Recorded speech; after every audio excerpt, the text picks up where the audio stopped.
तुला साद आली. पप्पा, हं? मला एक प्रश्न आहे.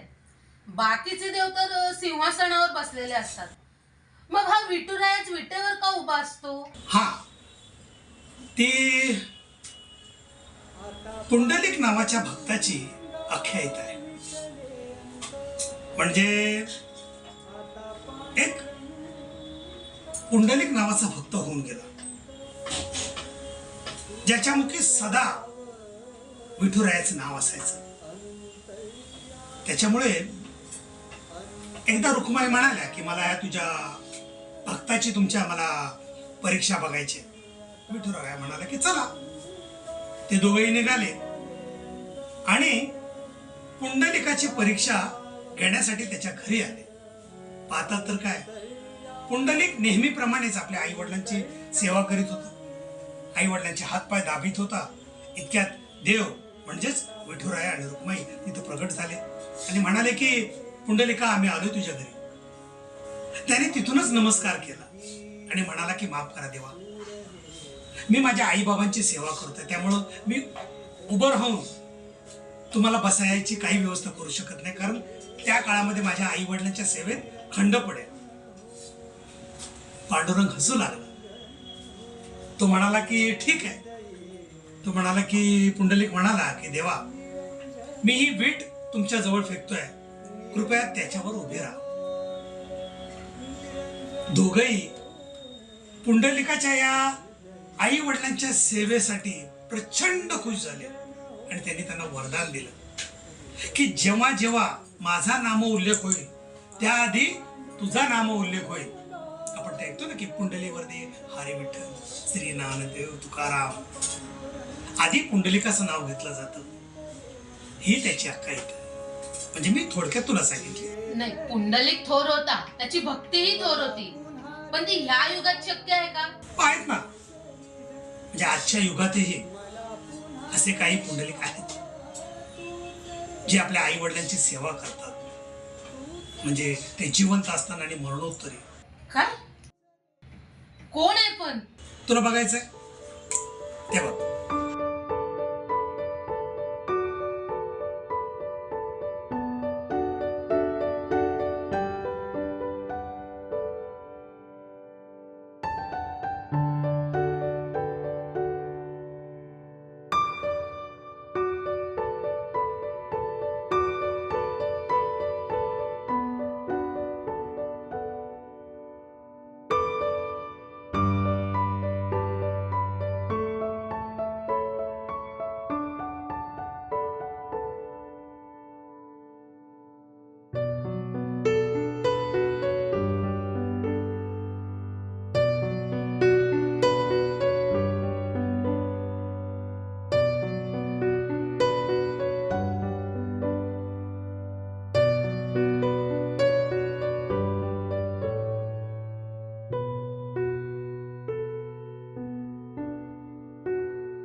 नमस्कार, मी बबन जोशी.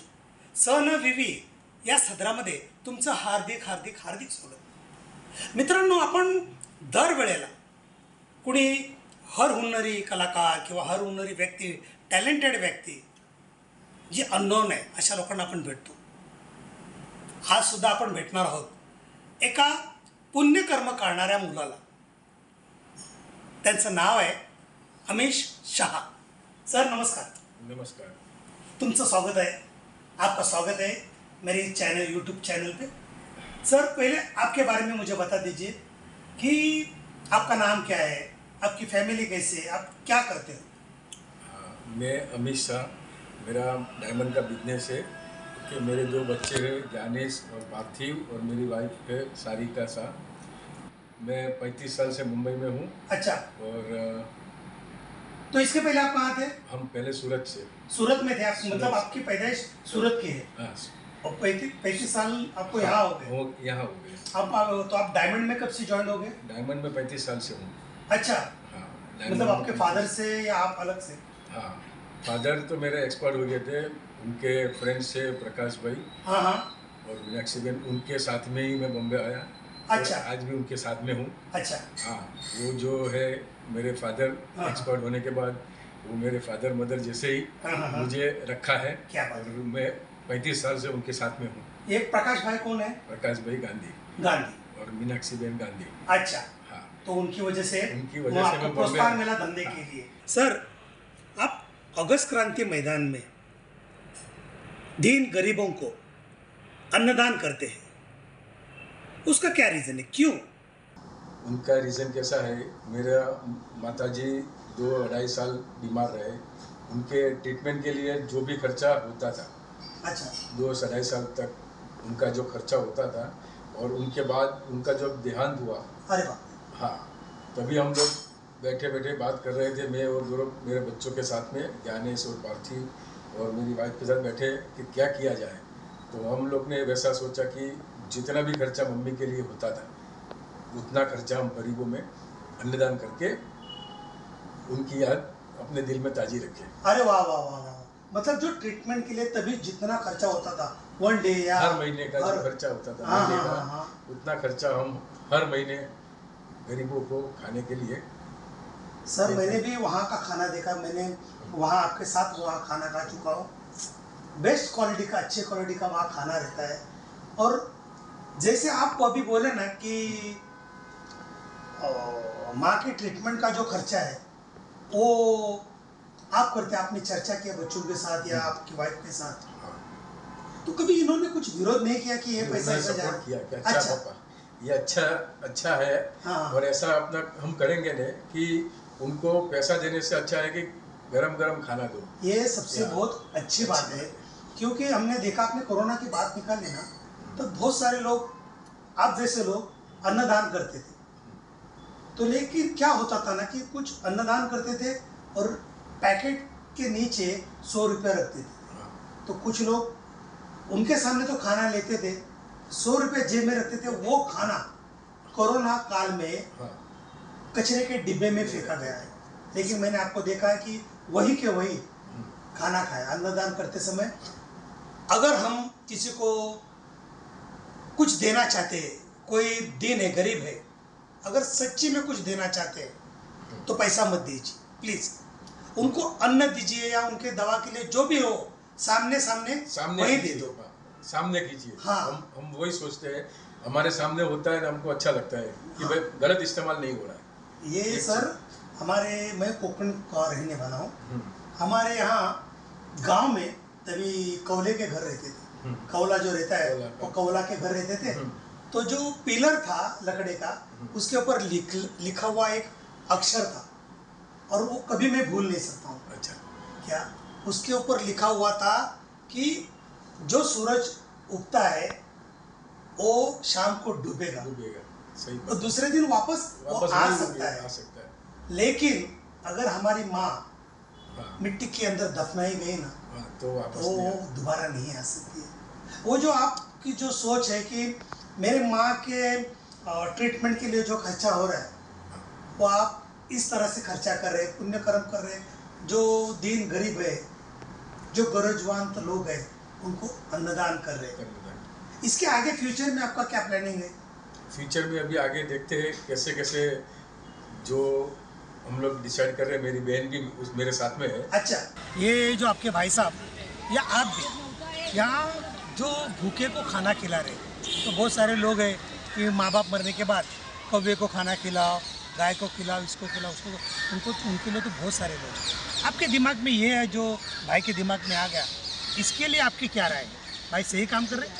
सही तो 100% सही कर रहे हैं। आदमी तो खाने के लिए ही सब जगह भागता है कि दुनिया भर में भूखमारी बहुत है। भूखमारी बहुत है, जो और हम मेरे कर रहे हैं, सामने जो खाते हैं और सकून हमारा मिलता छोटा सा है। कंट्रीब्यूशन है। हाँ, वो तो 100%। इसलिए हम ये बड़ा कंट्रीब्यूशन नहीं है, छोटा सा कंट्रीब्यूशन है कि हम भूखमारी नहीं रोक सकते, लेकिन किसी का पेट एक टाइम तो भर सकते हैं, एक दिन भर सकते हैं। और मम्मी का भी वही नेचर है, आप मत खाओ लेकिन सामने वाले को खिलाओ। घर पे भी यही सिचुएशन रहती क्या है बात कि पहले आप लोग खाओ, बचा कुचा मैं नहीं खाऊंगी चलेगा। अभी आपका इसके अंदर सपोर्ट है, ऐसी जेलसी नहीं होती है कि यार क्या पैसा यहाँ खर्चा कर रहे हैं? वो बिल्कुल नहीं, ऐसा तो संडे को आप पति के साथ कहीं एक्चुअली ये करने से ना मन की शांति मिलती है और पूरा संडे अच्छा जाता है। सेटिस्फेक्शन मिल जाता है। satisfaction मिलता है। ये बहुत इम्पोर्टेंट है कि सासू जी के लिए इतना पैसे खर्चा करते थे, आज सासू जी नहीं है तो ऐसा कुछ जलस नहीं हुई थी कभी? नहीं नहीं, वैसा तो नहीं है। जलस नहीं होती है तो माँ उनकी हो या मेरी हो, हाँ, माँ वो माँ तो माँ। लेकिन ये जो कि आप काम कर, भविष्य में आपकी क्या है? फ्यूचर का प्लानिंग मेरा तो इतना भी है, लोगों को कहना है कि अपने एक हफ्ते का जो अपना बिजनेस का जो टाइम होता है, काम का जो अवर्स होता है, उसके बाद में 1 घंटा भी आप समाज के लिए निकालिए। क्या गरीबों बात। समाज के लिए 1 घंटा निकालेंगे ने तो वो भी अच्छा है। ये बहुत अच्छा बात है कि हम यहाँ वहाँ टाइम वेस्ट करते हैं, हाँ। उससे बेटर है कि हमारे लाइफ का 1 घंटा, अगर जैसे सर अभी आप बोले ना कि वृद्धाश्रम जैसी संस्था है, ये बात एक्चुअली मैं लास्ट में लाने वाला था कि बहुत सारे बच्चे ऐसे हैं कि माँ बाप को उल्टा पूछ लेते हैं कि तूने मुझे पैदा किया तो कोई बड़ी मेहरबानी किया क्या? ऐसा नहीं किया है। तो ये जो सवाल जवाब है, जब वो खुद माँ बाप बनेंगे तब उनको पता चलता है। बहुत सारे बच्चे ऐसे हैं जो कहीं फॉरेन कंट्री में जाते हैं तो वहाँ अपने माँ बाप को लेके जाते, नौकर का रूप देते। सही बात। बहुत सारे लोग ऐसे कि जो यहाँ अपने माँ बाप को वृद्धाश्रम दिखाते, लेकिन एक आप जैसे लोग हैं जो बहुत कम मिलते हैं। ऐसा नहीं है कि सिर्फ आप ही हो, ऐसे बहुत सारे कम लोग हैं जो, एक बात बहुत अच्छी है, ये बात आपसे सुन के भी बहुत अच्छा लगा कि आपके बच्चे साथ में हैं, कि उनको एक अच्छी सीख मिलनी चाहिए कि माँ बाप से बड़ा कोई नहीं होता है। भगवान की बात में आता है, पहले माँ बाप आते हैं। ये जो आपने लाइन बोला है, आपको ये बात सही लग रही कि आपके जो फादर कर रहे हैं, और आप भी यार इतने यंग हो, संडे को हर एक बच्चा क्रिकेट खेलने जाता है और आप हो जो खाना परोसने जाते हो। तो अभी मैंने देखा वहाँ कि आपके पापा जी कचरे का एक डिब्बा खींचते हुए आ रहे थे, तो आप भी वहाँ सब खाना वाना दे रहे हो, तो आपको अलग फील नहीं हो रहा है कि आप जो सोच रहे कि मेरे पापा जो कर रहे वो सही कर रहे, और वही कार्य भगवान ना करे लेकिन पापा के बाद मैं कंटिन्यू करूँ? जो पापा कर रहे हो बहुत सही काम है और मैं दिल से सहयोग करता हूँ। तो उसमें जितना हाथ बढ़ाए मतलब उतना अच्छा है। जितना हाथ बढ़ाए हम उतना अच्छा होता है। तो आपको भी ऐसा लगता है कि मेरे पापा जो कर रहे, जो आपके नानी की से याद में जो कर रहे वो सही कर रहे? बिल्कुल सही कर रहे हैं। मतलब माँ बाप की इज्जत का जो लेसन आपके फादर आपको दे रहे वो सही है, वो गलत नहीं है। हाँ। भगवान कौन होता है? तो माँ बाप से बड़ा कोई भी भगवान नहीं है, ये आपके पिताजी को मालूम पड़ा। दोस्तों मैं भी यही ख्वाहिश रखता हूँ ना कि जब तक हमारी माँ हमारे बाप जिंदा है ना, तब तक जो चाहिए उनको वो दे दो, जितना हमें पॉसिबल हो उतना देने की कोशिश करो। मरने के पश्चात, जैसे कि ये अमित सर अभी तो फिलहाल वो जो दवा के लिए खर्चा हो रहा था वो दे रहे, लेकिन कोई वो दे नहीं सकता है। लेकिन जब तक वो है तब तक, कम से कम तब तक उनकी सेवा करो, यही हम चाहते। सर बहुत अच्छा कार्य आप कर रहे हैं। मैं लोगों से एक ही चीज़ कहना चाहता हूँ, हर कोई अपना काम धंधा सबको होता है, करना है, वो ज़रूरी है, लेकिन हफ्ते में 1 घंटा आप निकालिए समाज के लिए। 1 घंटा निकालने से समाज पूरा बदल सकता है, मुझे इतना कॉन्फिडेंस है। और उनसे 1 घंटे निकालने से अपने को भी सुकून मिलता है। आप सही बोले, बराबर। पूरा 1 हफ्ता सुकून मिल जाता है, पूरे 1 हफ्ते का सेटिस्फैक्शन 1 घंटा में मिलता है। ये बहुत अच्छी बात आपने। मित्रांनो, या एपिसोडच्या सुरुवातीलाच अन्नूने पुंडलिकाची कहाणी मला विचारली, पांडुरंग विठेवर उभा कसा हे विचारलं। त्यावेळेला तिला मी पुंडलिकाविषयी थोडक्यात सांगितलं होतं आणि म्हणालो होतं की या युगात सुद्धा पुंडलिक आहेत हो, हे या युगातले पुंडलिक जे आपल्या आई वडिलांची सेवा करतात ते असताना आणि त्यांच्या पश्चात मित्रांनो, सलाम असल्या पुंडलिकांना जे देवापेक्षाही जास्त आपल्या जन्मदात्यांना दैवत्व बहाल करतात, त्यांची पूजा अर्चा करतात, त्यांना सन्मानित करतात. या जगात आई वडिलांपेक्षा कोणीही मोठं असू शकत नाही. थोडं स्वभावाने तिखट असेल, पण ते आहेत म्हणून आपण आहोत. म्हणूनच ही सुंदर सृष्टी आपण पाहू शकतो. या अशा पुंडलिकांना माझा सप्रेम नमस्कार, विनंती विशेष.